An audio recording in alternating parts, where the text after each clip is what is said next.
All right, welcome to another episode of Addicted to the Q. We are Brad and Brian, and we have some special guests with us for the barbecue Q table. Machete Boys, Wrecking Crew BBQ, Damn Fine Beef and Swine, and Gold and Blue BBQ. How are you guys doing tonight? All right, not too bad. All right, first we want Pretty good over here.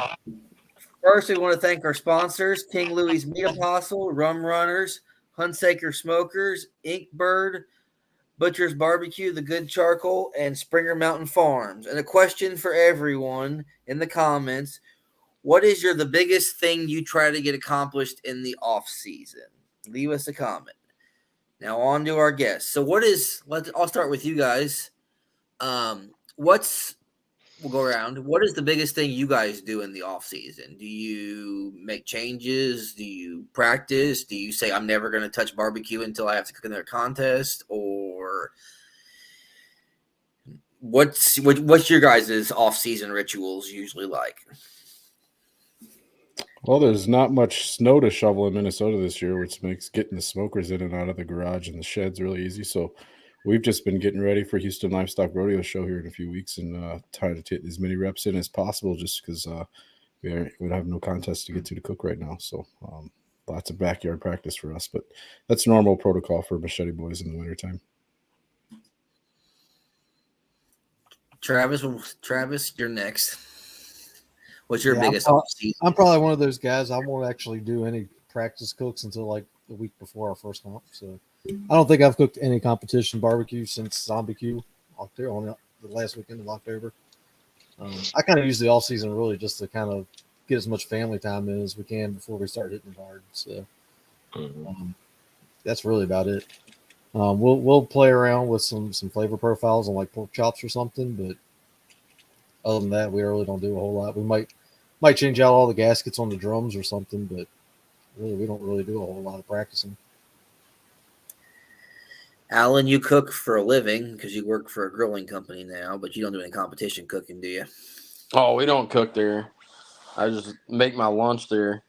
We just do the supplies and whatnot. So you just lay in the smoker. Yeah, mess around all day. That's all we do. It's barbecue store life. No, really, I just kind of like Travis, take time with the family. Stop by David's, harass him, tell him his chicken sucks.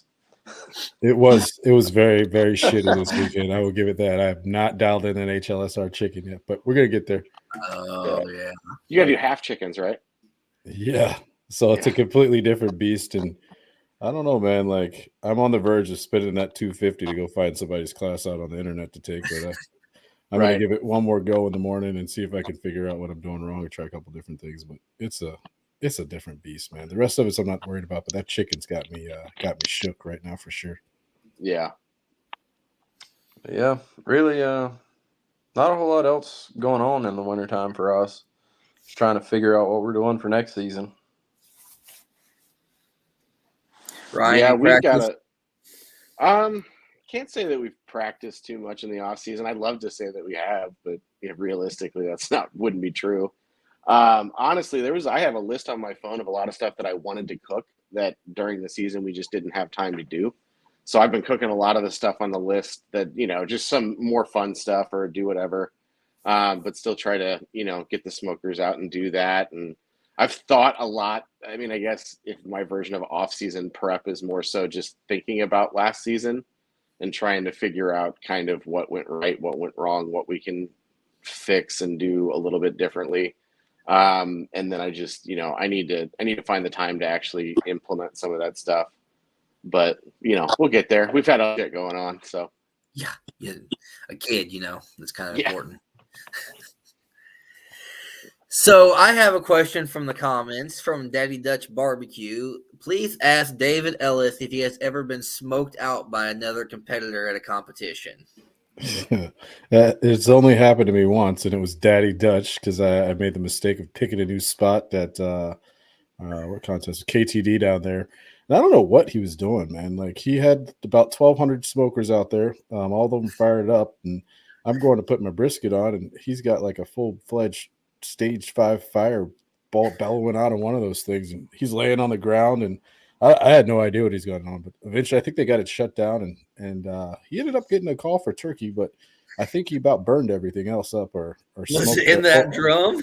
I don't know what it was, man, or it was a bit over smoked. Let's say that, I bet. So but he was a good guy, man. It was good to know him. Auger fire. Yeah, auger fire, that's what it is. See, those pellet heads out there, you got to watch out for those augers. They'll backfire on you. But yeah, I don't know. That was an interesting thing because we were trying to figure it out, but not be too much in his space and make sure we kept our lids closed so we didn't pick up any of that stuff coming out of his camp. So it was a good day. That would be a little fun to go out there and just see nothing but smoke billowing out. So next question: what is you guys' first comp of the year that you guys have? Well, you're next weekend, I guess, at Houston. Is that next weekend or the following weekend? No, man, we still we've got about a month till Houston, so the 23rd is when that is. So I got about 100 more chickens to cook to try and get it right before then, and about 3 weekends to get it done in. There you go. How many people are you going to have go down with you down to Houston? I know that's usually kind of a little bit of a bigger affair. Was that a prompted question? I feel like that somebody set me up on that one. No, I feel like that'd be great. Any other year, I probably would have tried that, but no. Yeah, no. We've got about 100 people. I feel like coming down there with us for Houston. But this is a once in a lifetime kind of deal for us. And it's something that was been on my list to do forever. So, I want to share it with as many people as I can, share that experience with people. So we've got Absolutely. Alan and Corey and Shaney from the Smokestack are coming down just because they support the team. You might have caught on social media that I'm cooking briskets down there that are raised here in Minnesota. That's a Wagyu cross, which is pretty cool. So the farmer that raised those briskets is coming down to hang out with us. And then, of course, I've got Alyssa, my significant other. Then I've got my mom and my sister might join us. And then I've got my buddy Matt from he supports the team. He just moved to Tennessee, Whiskey Creek Barbecue. He's going to be down there. I feel like I'm forgetting some people. And I've got some family in Houston, so I've extended an offer for them to come on by. So I'm going to roll out a ticker tape of names for the security guard to get in the Champions Row, and hopefully they let them all in. We'll see how it goes. But it's if someone's out there and they just reach out and say hello. It's in the Houston area. We'd love to see you. It's barbecue is fun for us. It's all about community and sharing those experiences. And win, lose, or draw, we're going down there and have a good time and put up a good show. So we want to share that experience with many people as possible. So it'd be fun. Hell yeah, bud. That does sound like a blast. Yeah. That one, though, you can't trim anything until you get there, right? Isn't that the one they provide the meat and you kind of have to tag it or whatever? No, you have to bring your own meat, but you can't trim it till you get there. But it's easy trim work, right? It's 2 chickens, 2 briskets, and 2 ribs. So that's not going to take very much time. The hard part is figuring out, I've got my rib situation sorted because I've gotten some help from Prairie Fresh and from Robert Smith from First Class Barbecue. They're gonna get us set up with the ribs while we're down there, which is awesome. But I'm gonna have Alan mule some spices and stuff down in his luggage, and I'm gonna mule down the briskets in my luggage, and divide some other things that I need for the cook amongst the team and some other people. And we're gonna try and get as much down there as we can in luggage, and then the rest will just I'm gonna get there in town on Tuesday, so I'll go shopping on Tuesday, so that way I can enjoy the rest of the week and get everything that I need. But yeah, it's preparing to cook out of town without your own equipment is a whole different beast, man. But it'll be fun. I'm looking forward to it. You're bold getting move, closer to Brad Leininger status, where you fly into a competition in a Toyota Corolla or a Camry or whatever the hell it was. I think the key to that, though, was he rolled up and he said to the guy as he was rolling in, "You ever seen anybody win this in a Prius?" Right. So I got to make sure I rent a Prius or some kind of electrical vehicle, maybe a Cybertruck or something, and drop a line at the security guards. So I got a good story to tell, but we'll see how it goes. That would be hard to get everything to a comp when you're so far away. That would, yeah. So Travis, what are you cooking first of the year? You got any big ones on the schedule yet? We'll kick our season off March 16th in Nashville at Smoke on the Shores. So, you're doing that one? Yeah, we did that one last year, and we were really impressed with it. Really, the first big event in the Mid-Atlantic region is Urbana at Barbecue with Us, or Barbecue Gives Back. and that's the following weekend. So it's kind of a good comp for us to go. I got family in Nashville, so they come up and see us. So it's kind of a good place for us to go knock the dust off before we kick it off here in the Mid-Atlantic region. So That's the same venue the Invitational's at, I think, isn't it? Yep, it's at the What is that? It's the Tennessee State Fairgrounds. What's that? Is that a pretty nice area? Yeah, it's a nice lot of hookups, flat. It's laid out real well. Big area for the cooks meeting and everything, so it should be pretty good for the Invitational this year. And you're only like 20 minutes from downtown Nashville, so it works out pretty good. That's nice. So, Alan, what's your first contest going to be? First one I'm cooking is Minnesota in May this year. Oh wow, you're not starting for a little while. You're not gracing us at the Royal this year? Nope. We have a pretty big event going on at the store that weekend. It's our big Grillapalooza sale is what we call it. It's a pretty big weekend for us. And then Altoona, I'm actually working a booth at Home and Garden Expo for the store.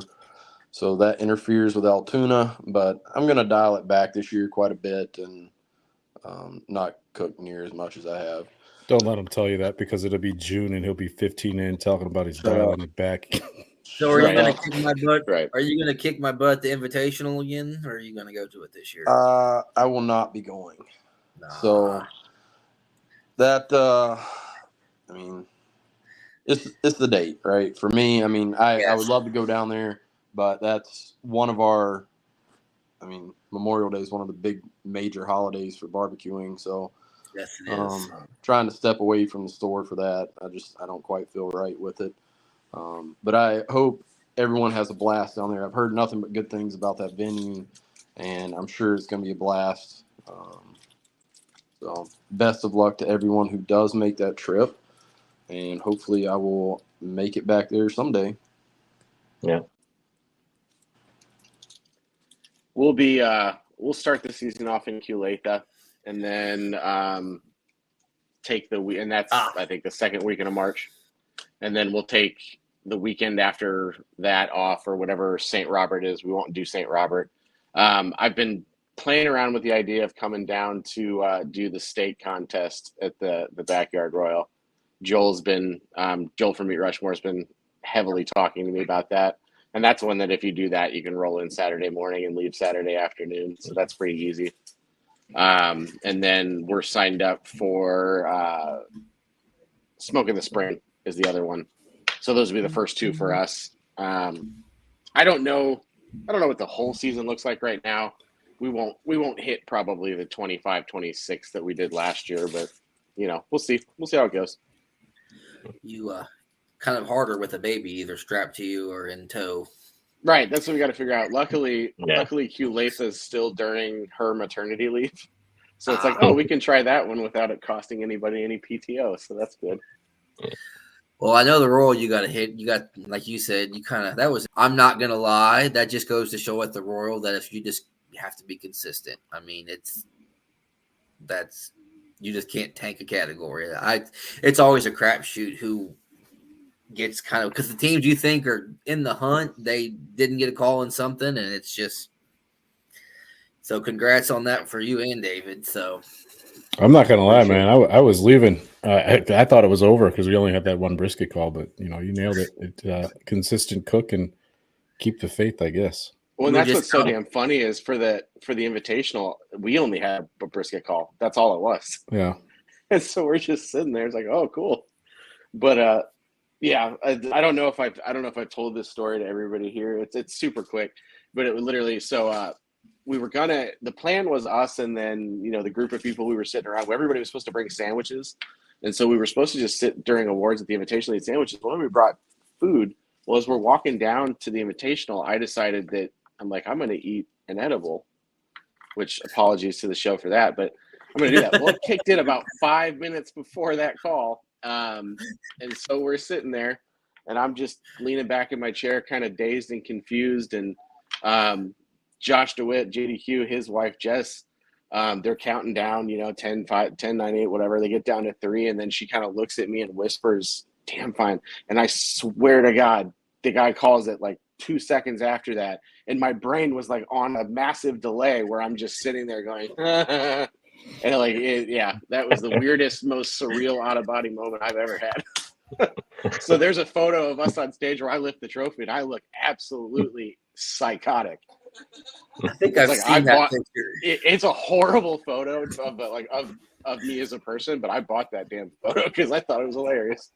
Everybody that seems like, which has got to be just a complete shock to anybody, but you see almost everybody that lifts that trophy, they're just like in a daze, like it's insane. David, how quickly did you come to the realization that thing was heavier than shit?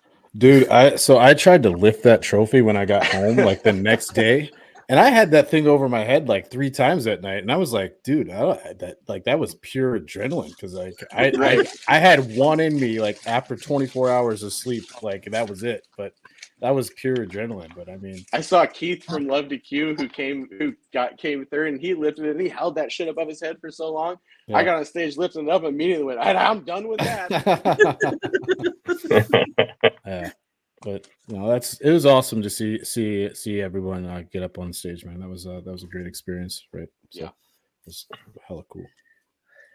Has any of you gone through and played with your recipes, or are you guys running the same stuff this year?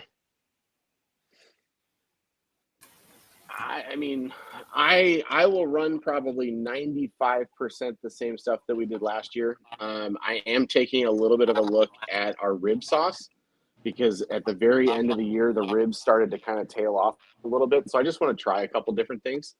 But otherwise, we'll stick with what we have. I feel comfortable with it, and it hasn't really let us down to this point, at least. Flavors haven't, or taste scores haven't really been the thing that if we screw something up, it hasn't really been taste. It's been more tenderness. Yeah, I'm the same boat. I'm not really. We were pretty consistent last year, at least on chicken and ribs. So anything, I might play around a little bit on pork. And then we've got 2 backyard contests this year. That's 4 meat, so we'll be doing brisket. So just working on a brisket profile that I'm happy with. But chicken and ribs, it'll be the same thing that we did really good with last year. No change up there. And I think from my perspective, Brian, we're going to look to keep things the same until they prove to not do well anymore, or until we hit a rough patch. I am making slight modifications to things for Houston, just kind of throwing darts to see, what a Texas judge, because that's not a certified judge, so to speak. Those are kind of just people off the street. So trying to tame my flavor to, what I think a Texas person might enjoy a little bit more, which is probably likely more salt, pepper, and garlic kind of based things, and less sweet that you might find in KCBS, and maybe dial in a little bit more heat there. So, but I think from a KCBS perspective, things for us will pretty much stay the same. I hear Texas is bacon and marshmallow rub fans. Is that done yet? I actually showed Brad my dehydrated marshmallow this weekend, so they're amazing. I got the powder whenever I need it. I got to find the baking powder now. Oh, you can do it. You can do it.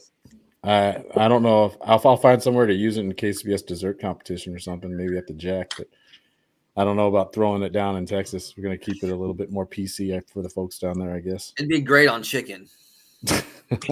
Yeah, when you go down to the Jack, the ancillary category, so the chef's choice or the dessert, literally just throw everything at that if you want even a remote chance of doing well. I maybe didn't, and so we came in dead ass last in the chef's choice because my dad came with it. He's like, "Oh, I'll do it," and I forgot to tell him about it till Tuesday of that week. And he goes, "Well, shit, what are we going to do?" And so he had one plan that he came up with. We got down to Lynchburg, and I go, "Yeah, that isn't going to work. We should just eat that for dinner." And so he goes, "Well, shit, I've got lamb shanks." And so we made lamb shanks. We came in dead ass last. But it's like, oh, okay. Turns out what wins is throw money at that. And apparently it comes out better than just turning in what you were going to have for dinner. Yeah. Yeah. Prepare a little bit more. Choice.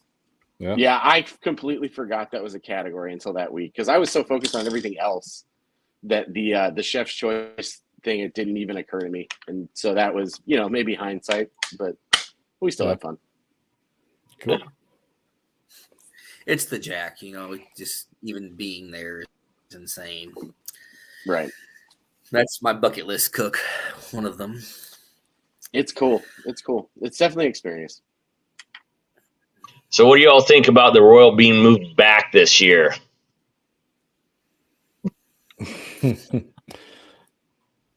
I mean, personally, I like it. I'm trying to thinking about BBQ last year. The weather was not great, right? So we all know that it could be pretty damn cold or pretty damn rainy or pretty damn unpleasant. But I love the Speedway as the setting to the Royal, and I definitely don't mind not sweating. Because last year, I mean, dude, I thought it was like in the mid 90s when we were turning stuff in. So I'm not going to be mad about that not being the case. And the rest of it will be kind of cool. I think if they do like a huge trunk or treat for kids and stuff like that, it could be a ton of fun. Like it'd be a kind of a different experience this year. Mm-hmm. The Halloween parties are going to be off the hook, though. Right. Yeah. I mean, there's going to be lots of scantily clad women, barbecue women, walking around, which could or could not be a bad thing. So it's and Mike Peterson from Fat and Dumb too, probably scantily clad. Oh yes, so there is that. I'm definitely looking forward to seeing what Alan's going to wear for a Halloween costume down there. But oh god, I was going to say there might be some scantily clad barbecue men walking around down there. You never know. I don't care what setting the rolls in, man. I like cooking in the cold. So cold, hot, it's got, just bring it. I'm a little concerned that it's kind of stacking up the end of the season for us there with having the Royal BBQs in there and then having to go to the Jack.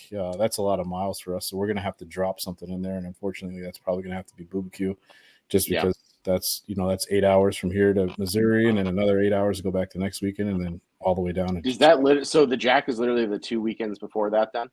I believe that's how that works. Oh yeah, the kind of that middle weekend of October. Yeah. That's that whole trip last year from the Royal, then the next week, and then we went the Jack and then Royal Oak. It was, I mean, we were gone for 14 days. It wears on you, man.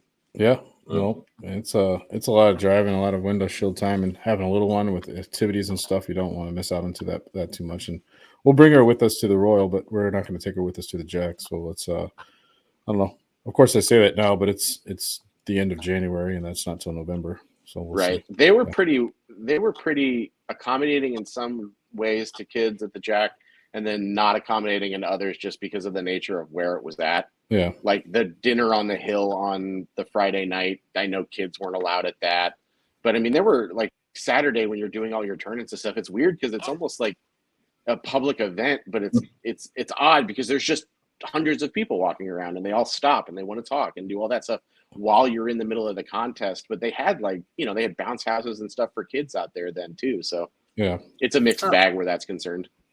Yeah. Daddy Dutch wants to know if David's going to Altoona. No, that's a hard pass. I'm going to be in Thailand on a beach, scantily clad, because that's the word of the night. He wins. What most people don't realize about the Royal too is being on that speedway, there's nowhere to get out of that sun. It takes a toll when it's hot. You're there for a few hours and you're already tired and worn out because you're sweating and it's hot. It's a good chance to try and get that Gold Bond sponsorship, man. That spray is that is very true. It's a lifesaver. That cooling effect is it works wonders. Especially for us barbecue medium guys, that aren't exactly the skinniest in the world.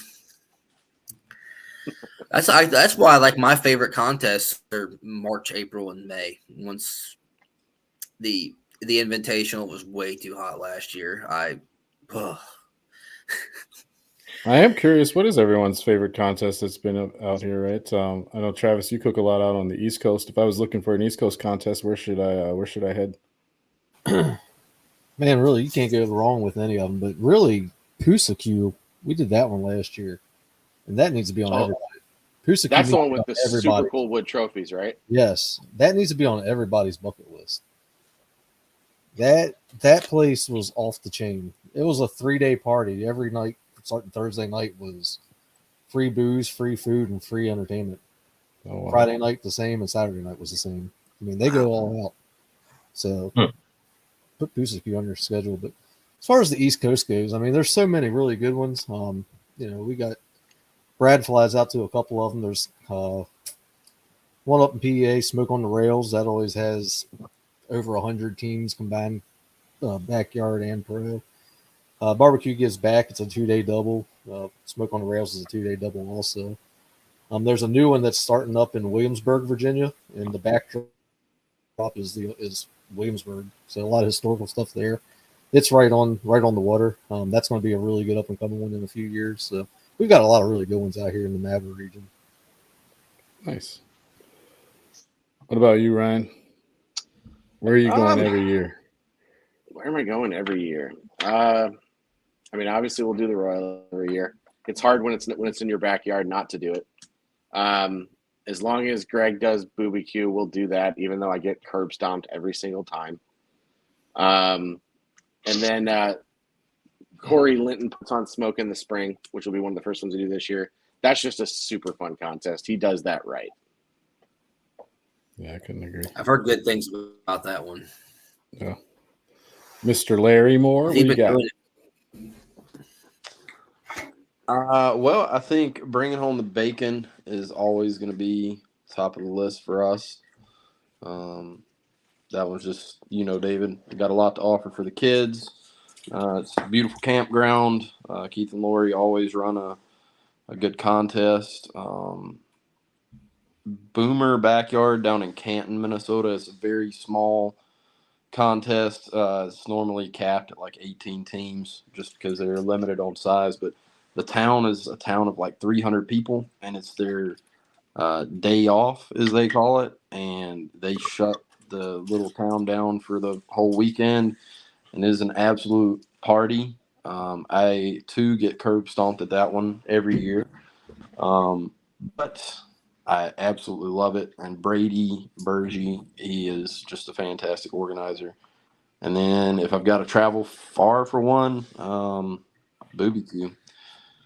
Greg and the gang do a great job with that one. Mm-hmm. I want to hit that Jimmy Jam that Josh Hess hit up in GC'd. That was, that was cool. Florida? I think that's down in Florida. Yeah. Cool. Where do you normally like to? What's one that you like to hit up? I know you said last time we talked that you didn't do a lot of cooking, but you got a favorite? Oh, my favorite's always been the Royal. Yeah. What about you, Brad? Yep, backyard Royal.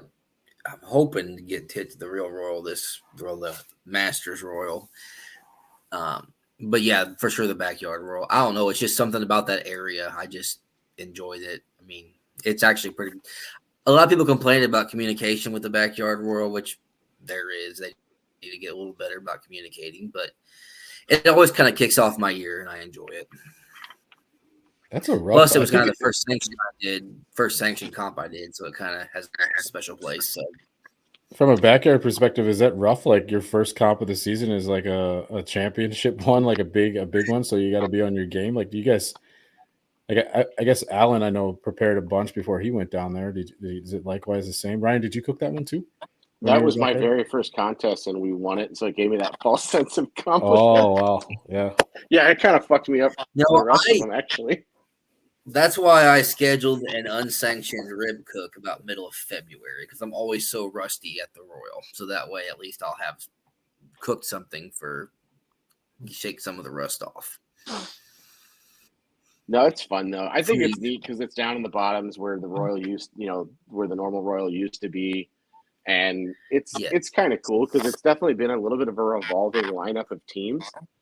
Yes, but it's neat, right? Like it's just kind of cool to be down there and under an overpass or whatever. But the bridge, yeah. Cool. Is the security guard on the John Deere Gator that's named Loud Betty still around there?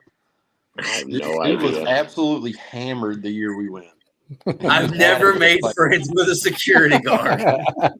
Oh, well, so that was the night Furlongs did up the Picanha, and like we had the big shindig out in front of our trailer. But yes, he was driving by, and we were like, "Hey man, like we got plenty of food. Come grab a snack." And he came over, was absolutely hammered, and he's like, "Don't worry, boys.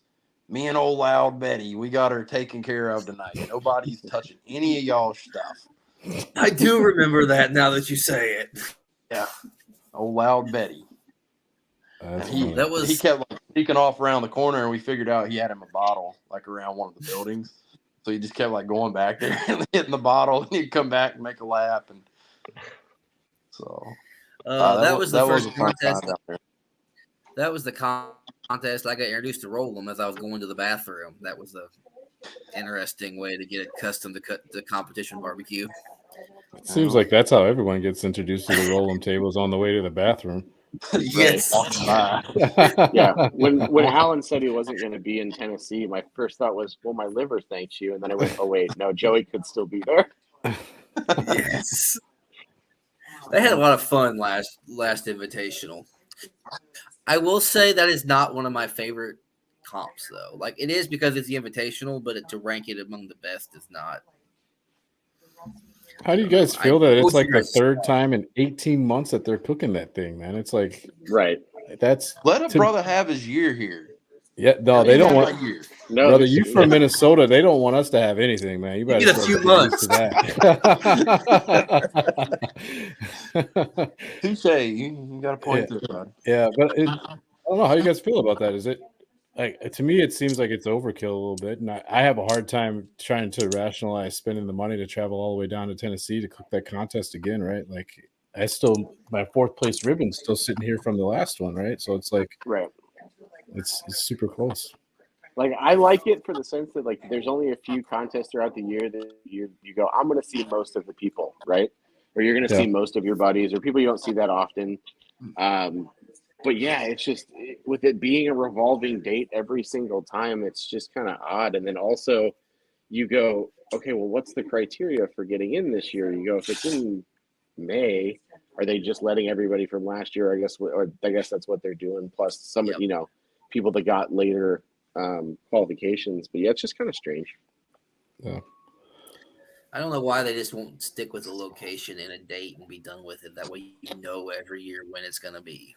Well, I think they changed the location to try and accommodate all the teams, right? So, like, it's a hike for anyone to get into Tennessee, but if you're coming from the West Coast, it's even a further hike, right? And it's Kansas. It makes sense to have us in Kansas because that's kind of smack dab in the middle of the country. But if they're moving it out southeast this year, next year they're going to go southwest, right? It's kind of, I do not appreciate the unknown aspect of that. And maybe I hope they pick this weekend and they can stick with it. That would be pretty cool. Because then, Travis, what does this do for you with it being in Tennessee? Does that make it doable for you and a lot of guys out there? So the Invitational is kind of a sore subject for me. We did it twice. We did it in Oklahoma 3 years ago, and then we did it in Alabama 2 years ago. And we did really good both times. But when we left Alabama, we had a big discussion because being a backyard team going to the Invitational, we just seemed like, why were we wasting money? Because we didn't feel appreciated. Yeah. So we pretty much have said we're not going back to the Invitational. That's why we didn't go last year, and we have no plans to go this year.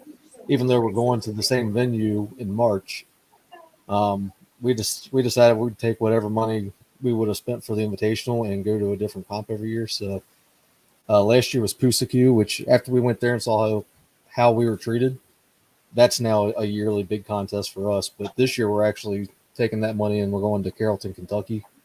Heard a lot of good things about that one. So.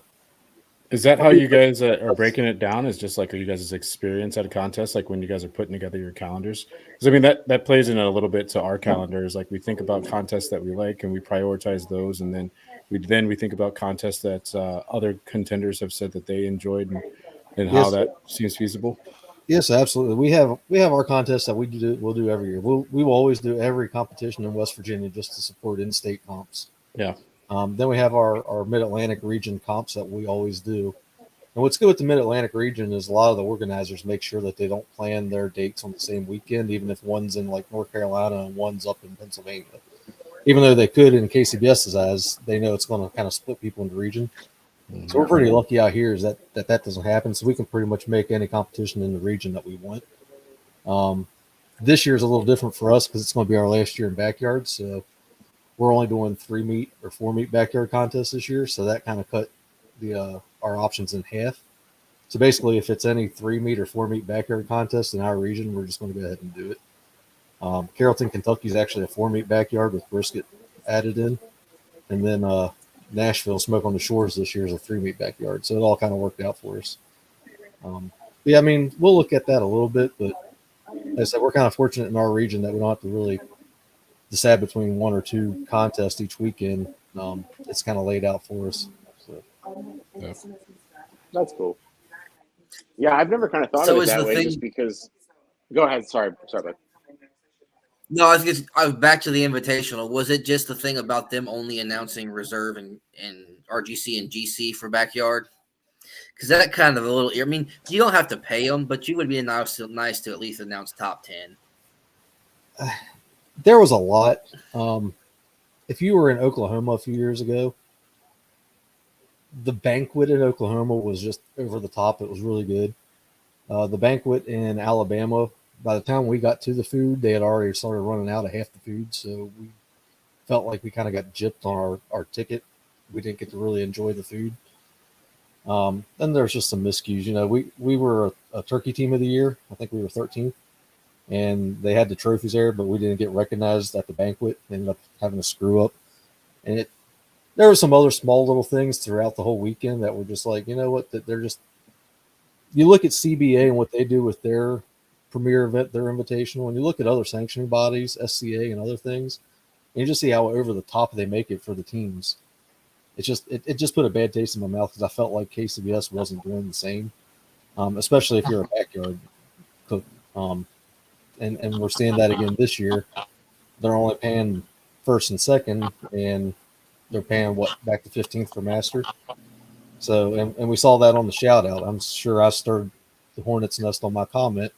They did the shout out and, you know, congratulated the past master team world champions, but they didn't even mention the backyard world champions. So of course I commented and took up for the backyard world champions. And you know, if they're going to try to say that backyard is equal to the Masters, there was a prime opportunity for them to put their money where their mouth was and recognize the backyard world champions also. And, you know, it just seems like they're not. So, Yep. I will say there is a work group for KCBS with backyard, and there are changes that are being made. I don't think it's as fast as everyone would like it, but there are things that is happening. But yeah, there's always room for improvement. The Gadsden, I didn't even have a spot when I showed up to Gadsden. I rolled up to the gate and they were like, "Who are you?" And I gave them my team name and they were like, "You're here?" And I was like, "Dude, you just called me like 4 days ago and asked me for all my trailer information after I emailed you everything." So, I lost my spot in Mayetta to a backyard team. So that's because JP rolls with a 75-foot trailer, so it's fine. Yes, that thing was huge. We're supposed to be sharing a spot, and I get there. I actually get a call from Weeze right before we get there. He goes, JP, neglected to tell them about the 10-foot tailgate that he has, so they don't have a place for you. He goes, but we've got space over here if you want to hang out with us. I said, all right, let's do that. I don't know. While you were in the Marble compound. Another thing that kind of just irks me is those of us that went to Oklahoma back when Emily was still in KCBS. It seemed like everything was just on a good trend with Emily. It was moving forward. The people under her were energetic about it and everything. And to me, it just seems like ever since Emily left, it seems like things have just been in kind of a cluster. And I hope they get it straightened out. I really do. But until they do, I can't do the invitational anymore. I'd rather spend my money somewhere else. So I know that's that's probably an unpopular opinion amongst a lot of people, but that's just how we're doing it. So. No, I get it. Like I said, it was a good fun contest because it was the invitational, it was the who's who, and you, like Ryan said, you're going to see almost everybody. But as far as it being a contest that I love for the actual contest, I mean, it's all right. I'd much rather we would cook the backyard royal over the invitational. Yeah, and the thing is, at least in our region, you look at Oklahoma and when it was in Alabama, I think the Mid-Atlantic region had over 20 backyard teams show up for the invitational. I think we had 3 last year, even though we had 30 that probably qualified. I'm not the only person in this region that has that same feeling. So I think we rolled in like 10 deep to Pusa Q last year, and this year we're probably rolling in 20 deep to Pusa Q. So I don't want to say it's groupthink that way, but we all kind of have that same thought with the invitational that if we're going to go and spend a lot of money to go to something, we're going to go to something that actually makes us feel like we want to be there. So. Well, I think you hit the nail on the head. Like, it's a lot of money, right? Like, regardless of whether it's in Oklahoma or Alabama, Mayette, Kansas, or Tennessee, even as a backyard team, you're still putting in almost $700 to cook both contests, and then you got to add your travel expenses and anything else on top of that. So where it's not something that you can just go, yeah, fine, I'll cook it. Like it's a commitment to do that, and so it has to be worthwhile in some form or another. Because I mean, none of us are afraid to lose money. I think we all have, but it's if that's the cost, then there's got to be some feeling that you're getting what you paid for. Wait, you guys are making money at this? I was gonna say I'm not. So that's one. That went away quick. I am selling Machete Boys recipes on the black market. So is that what you're doing with that book? How you think I'm funding my contest these days? Oh my goodness, Alan! I'll send you a message on Facebook. It'll get you first place. The recipe will get you a first place, but it will probably be revoked on like a Thursday. So, and I don't get refunds. So it's just because you can't count the change. You got a good point there. Oh man, but what's a good barbecue superstition that you guys have? Bush Light apple, man. That's why I'm not cooking that much this year. My Bush Light apple stash is gone.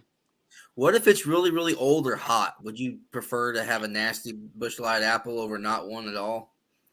The ones I polished off at BBQ expired in like November of 2021. Perfect. Okay. They still tasted refreshing. Okay. That's in my rib wrap, though. Now what am I supposed to do? Switch the peach. Switch the Red's apple ale. Yep. Do you guys know Smack Q? Mm-hmm. Yes. Mm-hmm. When we were in Gadsden for the KCBS Invitational, they were trying to do a little shigging and asking what I had in my rib wrap, and I told them Bush Light apple. They believed me, but they went out on a little excursion in town and could not find it. They legit put Red's apple ale in their rib wrap, and I think they finished. They got like a 6th place rib call or something that day. Well, there's probably enough citric acid in there to do what everybody's gonna do Bush Light apple appreciation for Red's apple ale. It's the citric acid that you're after. That's like what's in sodas and things like that. That's by Tim, and those guys are putting Sundrop in their ribs, right? Because it just breaks the meat down a little differently. But yeah, just find something with some high citric acid content.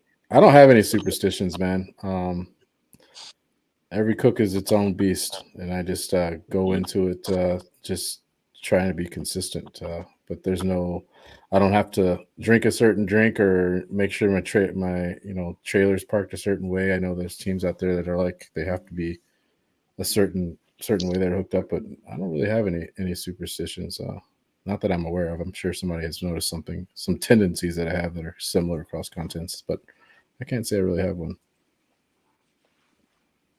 Yeah, I don't know if it's as much of a superstition as just I force a habit. I'll take a Mountain Dew to awards with me, and I'll drink one of those Starbucks Frappuccino drinks as soon as I put my big meats on. But that's usually because I'm like, when I get up at 4:30 in the morning, I'm like, I can't drink that shit straight away. But as soon as I put my big meats on, I'm like, all right, go to the fridge, grab that. But I don't feel that it helps. I guess I'm the only one here with some superstitions. So normally, as soon as we leave the driveway, I crack open a Mountain Dew, and that's my first drink on the trip. Then the day of the cook at 11 o'clock on the dot, we put Davis and Brothers Band on the radio. That plays all the way through turn-ins, and right before every turn-in, everybody at the campsite does a shot of peach moonshine. Whether it's me, my dad, or innocent bystander walking by, if you're there, you're doing a shot of peach moonshine. So. I won Bird Dog Peach. Bird Dog Peach is my other superstition. So for 9/22, I got to have that. That's the only thing that I want when I roll at your place. Is the bird All dog? that, yeah, because all the other shit's terrible. I got to get out to the East I might Coast. have had that day for roll 'em. I got to get to the East Coast and cook with them guys some and introduce them to roll them. So I'm sure. I don't know they how it might is, but put I can me- roll every time, and 9 times out of 10, I'm getting Rumplemans or whatever the worst thing that you have is. You know they fixed that game, right? Like they fixed that game. I've heard stories. I've seen proof. Yeah. Oh, I'm it's sure- a random number Yeah. draw. Yeah, but there's only 3 numbers involved out of 12. David's girlfriend Alyssa, she broke the roll 'em table at BBQ. It's the first time anyone's ever thrown a bottle in the trash. She wasn't even there either. No, she was like, "Hey, this happy birthday. This is going on the roll 'em table." And Joey from Furlongs, I came back. I think it was after like the Friday night potluck, and I'm like, "What happened to that Tabasco whiskey stuff that was up here that Alyssa sent?" And he's like, "It's where it belongs." And he just gave this little like glance over at the trash can. It's like, that's the one that broke the table. Well, You won the game. I didn't. Ugh. I don't know how you guys do it. So do you guys have to have a certain time that you guys try to go to bed at Friday night at comps, or do you just kind of whatever time you get your stuff done, or whatever time you pass out from drinking? So that's a loaded question for us. So we do a lot of doubles. So Friday night we're always pretty tame. We're usually in bed by like 10:30, 11 at the latest. And it never fails. Usually Saturday night about 10 o'clock, there ends up being about 20 to 30 people at the Gold and Blue campsite. And we end up going through every liquor bottle in our trailer and everything. We end up crashing God knows what, 1:30, and then we get up Sunday and end up granting the thing. So, yeah, I don't know. I like to be in bed by 10:30, but on doubles, it just never seems to happen on Saturday nights. I think for us, like, luckily I don't drink, so I don't have a party usually going on at my site because it's lame like that. But I usually am trying to wind down or lay down at 10:30. But most of the time at comps, I don't sleep very well anyway. So it's like you're just tossing and turning all night. And I set an alarm just so I know that I won't miss getting up, but I still don't sleep very well. So it's just maybe grab a very bad 2-3 hours of sleep. But I like to at least have the intention of going to bed early, but it doesn't seem to work out like that. Yeah, I'm not much of a drinker either. So it depends on when I roll into a contest. My work schedule and Kim's work schedule, sometimes we don't get there till 4 or 5. So it's usually, if I get done prepping, I'll go out and say hi and sit around with a couple people. But I try to go to bed between 10 and 11. But last year was great because Kim was pregnant. So she was in bed at 8:30. But I imagine this year will probably be a little different. Yeah, over 2-hour feedings. Get ready for that. There's no Right, sleep for anybody, she's laughing in the background. I'm not sure if that's because she's like, "Oh, you think you're going to barbecue contest?" Or because she's planning on getting drunk with other people. So who knows? Oh, that's funny. Brian, you got a question? Yeah, has anyone done tofu yet? What's that? I had it for dinner last night. The one category I can win. Come on, tofu. Because your wife's vegetarian. I know. Is that honestly a KCBS category now? No, that's the April Fool's category. Oh. Brian, have you been to Blue Koi in Leewood? Yes. Yeah, that's literally we had that for dinner last night. Their fried tofu is super good. My wife loved it. After having a baby, she's like, "I want some Blue Koi." I go, "I can make that happen." Yeah. Just because of my wife, I've had to learn she eats that stuff everywhere. I had to learn how to cook it. You got a homemade recipe for that awesome sauce? Because that shit is the best. I wonder if they can sell me a bottle or something.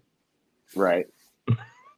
I could break it down if they can, but yeah, I don't know, whatever. So how about Spam? Anyone cook Spam?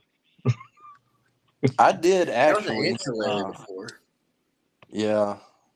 God, what was it? Owatonna Smoking and Steel 2 years ago? Yeah, that's what they gave you guys for mystery meat, wasn't it? Was a can of Spam? Yeah, and I forgot I had to do it. It was my first contest I cooked by myself. So normally Allison and the kids are with me. So I was just so happy I made turn-ins and everything else. I forgot I had a mystery category to cook, and I ended up like frying it in a pan over my fire basket in the Outlaw, and I won. Fried spam. Yeah, a little bacon wrapped and some raspberry chipotle. That stuff makes anything better, I hear. Yep. I don't know if it can make spam better. Spam's just like tofu. I don't mind spam. I've never tried to cook it, but I didn't mind it growing up. It's like that little can of Vienna sausages. Yep. No, maybe the next viral video will be bacon wrapped Vienna sausages, like little sausages. There you go. Hey, I tell you, man, I used to have like 16 of those little Vienna sausage cans when I was in the desert in the military. Those were my extra little snacks. Well, that's what I used to have for lunch whenever I worked underground in the mines, because they didn't go bad. If I didn't get lunch the day or two, they just stayed in my lunch box. But I can't eat them now because I ate too damn many of them. They're worse than hot dogs. Yeah. So I'm trying to think. So we got Niners Chiefs again. What's your all pick? I mean, I gotta go Chiefs. Well, yeah. I'm going Niners because I hate Taylor. I don't hate Taylor. Hey, you stop that. I'm just sick of the Swifties and NFL being synonymous now. So as obnoxious as that's been the entire season, and trust me, it's even worse living here because it's on the news every night as well as every fucking game. Yep. Honestly, I've kind of gained and I hate to say it, gained a little bit of respect for her just because she's been at every game. Yeah. But I'm like, but it is kind of ridiculous. But but to be fair, and I would sell her out. I'd sell I'd sell her and Brittany Mahomes out for literally one more game with Jason Kelce taking his shirt off. Yeah. I do take a whole season Taylor Swift for one more Jason Kelce situation. That was hilarious. You can take your shirt off if you want, Mr. Kelce. I love in that podcast, his wife goes, "We were meeting Taylor for the first time. You need to be on your best behavior." And he goes, "No, I'm taking my shirt off and getting super drunk. You know who you married." Did you hear his whole goal was to body slam a table during the tailgate? Yeah. He failed miserably. That's a Bills Mafia thing, and that's crazy. But he failed that one miserably. But I swear, when they have people that aren't part of the Bills fandom or whatever, they put tables that they know aren't going to break, because you see all the guys from the Bills jump through those things no problem, and everybody else always bounces off the top of them. It's hilarious. Right. Yeah. Bills Mafia gets Walmart tables, and everyone else gets those sturdy Costco ones. Yeah. Yeah. Travis, who are you rooting for? Well, I was rooting for the Lions, but I'm going to have to go with 49ers just because I'm not that big of a fan of the Chiefs. So I get it. Swifty, Alan, I'm guessing you're going for the Chiefs? No, I'm going to go with the 49ers. What the hell, Alan? You just said Taylor. I do love Tay, but Debo Samuel is a South Carolina boy. No, he's rooting. I know, and he's rooting for the Niners. Yeah, Travis Kelce's girlfriend's team. That's who he's rooting for. Yeah. Yeah, he's the same as that little girl on Instagram. Oh, who you want to watch football? Yeah. Who you rooting for, Taylor? Yeah. Y'all haters gonna hate. I think that works really well for the Chiefs right now, just because honestly, we all hated the Patriots for so long when they were doing what they were doing, and now I 100% get it. Yep. Yeah. Yeah, we're what? We are the new Patriots. Where do you guys think Bill Belichick lands? I thought he was going to go to Atlanta, but I'm surprised he hasn't gotten a gig yet. I don't think he is. Yeah, I don't think he will. So it's, what is it, Washington, and Seattle. Washington, but I've heard Washington's got somebody. They just haven't really announced it. Word is they're getting the offensive coordinator from Detroit. It wouldn't make sense. It wouldn't make sense for him to go to Washington, really. I don't know. Maybe he just sits it out for a year. That, and I think Vrabel's probably going to Seattle. Oh, yeah. I forgot Pete Carroll's done now, too, isn't he? Yeah. They have a lot of coaches. Did he get another job, or did he just retire? No, they're keeping Yeah, him on as a organization. yeah, Like he's staying with a Seattle. consultant. Oh, he's going up to the front office. Yeah. Yeah, basically, I think they pushed him out because he's too old, for lack of a better thing. Vrabel will be a good fit up there, though. But I think so too. the thing I was reading today said Belichick hasn't even had a single interview. He had one interview, I forget where it was, and they ended up passing on him.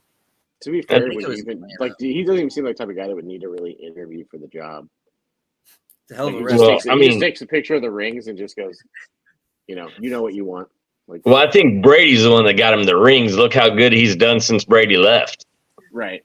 Yeah. No, I mean, I tend to agree that there's a little bit of that too. But yeah, I don't. He doesn't strike me as the type of guy that would go through an interview process particularly well.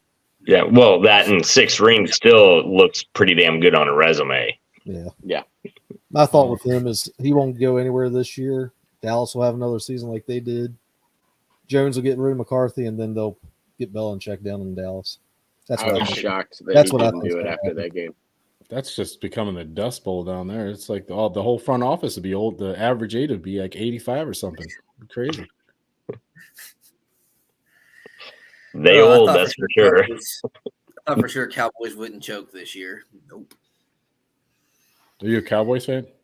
No, but I just watch it every year going, they got to do decent one of these years. And it's just, they do decent and then they make the playoffs. It's kind of like how the Chiefs used to be, where they just make it and then something would happen and quarterback would get a pass batted back to himself and they'd run it for a touchdown like they did against the Titans. Hey, try being a Miami fan like me. How are you from the where you're in West Virginia, right? He's from West I'm like Virginia. an hour and a half from Baltimore. How you're not a Ravens fan? You're a I'm a Miami Ravens fan. fan, a Redskin fan. Now give me Miami all day long. Is that always been your team? Yeah, I grew up during the Dan Marino era, man. Which is Oh, funny because being a WVU fan, we hate Pitt, and he was a good player. So figure that one out. that's wild. So, Brian, you got anything else? I'm not fresh out of questions. No, I'm good. Well, thank you guys for coming on. I'll let the East Coast people get to bed. Thank you. And Ryan, congrats again, man. Guys, yep. Yes, Appreciate it. congrats, Man, Ryan. welcome to the club. The fun Yes. starts now. Talk to us in the year. 100%. Yeah, we can officially take Damfine out of contention for doing anything competitively this year. So that'll be fun. Well, hey, good luck to No. everybody this year, guys. Hey, good luck. Yeah, you Yeah. too. Have a good season, guys. Yes, See you thanks, guys. fellas. Take care. Later. See ya.